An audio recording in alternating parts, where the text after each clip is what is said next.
Viking homebrew review. Okay, quite a sad one this, because this is the last of James' homebrews that he gave me, and I've saved this one to last because I really like the look of it, and it's one of my favourite styles, which is a black IPA, or as James has put on here, the Cascadian Dark Ale. 6.5%. Look at that label, these are brilliant. I mean, he's done different labels for each of his brew. Well impressed with that. Let's see what info he's put on here. Okay, he's put Cascadian Dark Ale, in brackets, sort of. It says Marisota, Crystal and Carafa Special 2 malts with American Columbus, Cascade and Amarillo hops. I have brewed this beer a few times, but this batch ended slightly fuller than usual. Still an interesting combination of the big hops and malts. Lovely. So there's a fair bit going on in that. Yeah, so let's get it going. Was that 6.5%? I didn't. Yeah, 6.5. Okay.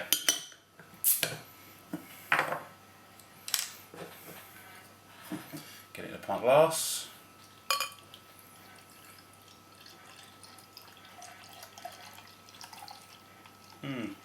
Doesn't look too carbonated, which is not necessarily a bad thing. Okay. As you can see, there is a little bit of a head on it. Nice dark colour. Not completely black. You probably just slightly see through that right at the bottom. Probably see that tiny little bit of light there, but all in all,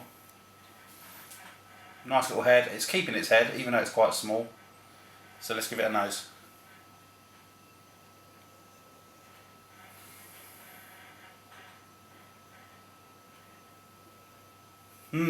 Yeah, you can definitely get in the Cascade coming through. It's like a nice, very light grapefruit, but I'm getting a nice sort of big roasting over the top of that as well. They're sort of like fighting for dominance. And at the moment, I'd say probably the grapefruit's winning. You are getting the nice sort of dark malts coming through as well. Nice bit of grapefruit. A little bit of sweetness. No, there's something else there as well. What is that?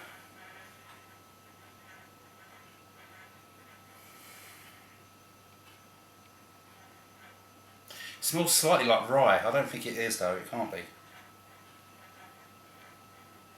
It smells a little bit like rye bread. Right. Cheers, James. Thanks very much for all this. Let's see where we go with this one.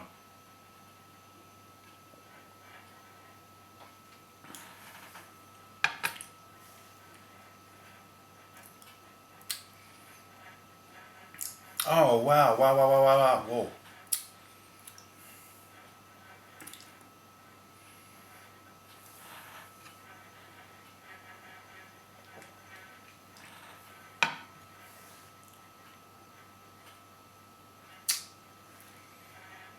Oh, that is really nice.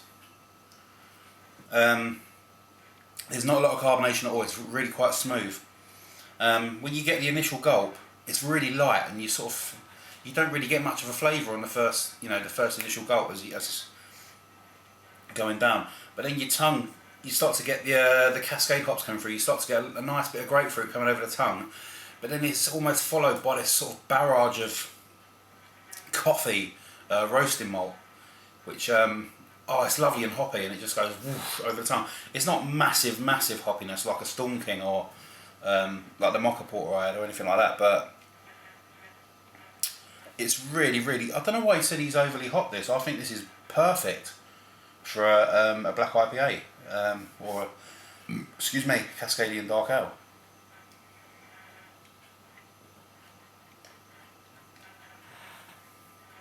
Oh, that is really good. That is really nice.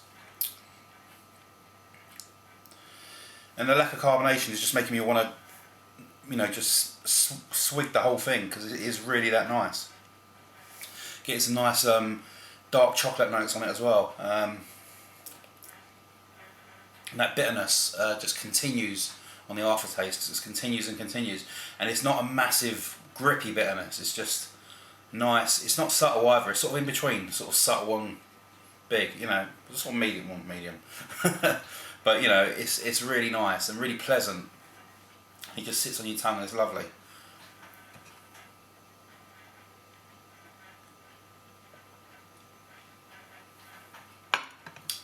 If I was to describe that as a beer, you know, in relation to a beer I've already had, I'd probably say that tastes like the Windsor and Eton Conqueror Black IPA. Very, very similar, almost exact. Except for this one's got slightly less carbonation, which I think makes it more drinkable. This is really, really nice. Really impressed with this. That's a 9 out of 10, definitely. Cascadian Dark Ale from a very select brewery, you know.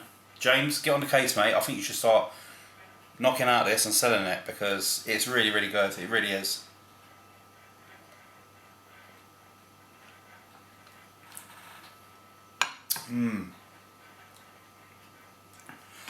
That is really bloody nice. I think I'm going to have to, James, if you're watching this, we'll have to sort something out where you brew a bit more of this and I'll send you some money and you send me down a case of this, because this is really, really good. The more I drink it, the more I'm enjoying it. Oh, it's so silky smooth as well.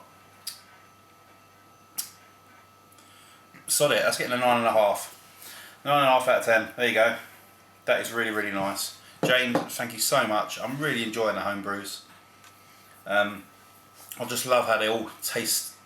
You don't really get, you know, you sort of have expectations of how a beer's going to taste, and you know, be it good or bad, it's always different with the home brews. You never know what you're going to get, and even with George's, the Devon home brews, some of them were, I think they had something to do with the apple taste. They said it was something to do with an error in the brewing or something like that. But in certain cases, like this Hefeweizen, it just gave it a more crisp taste, and you wouldn't get that in a, you know, in an established beer, because obviously they do it note perfect or whatever. But I don't know. I really like the home brews. I think they're really, really good. So anyway, I'm going to stop waffling. Enjoy the rest of this, and see you guys again soon for another Viking Ale review. James, thank you. Cheers.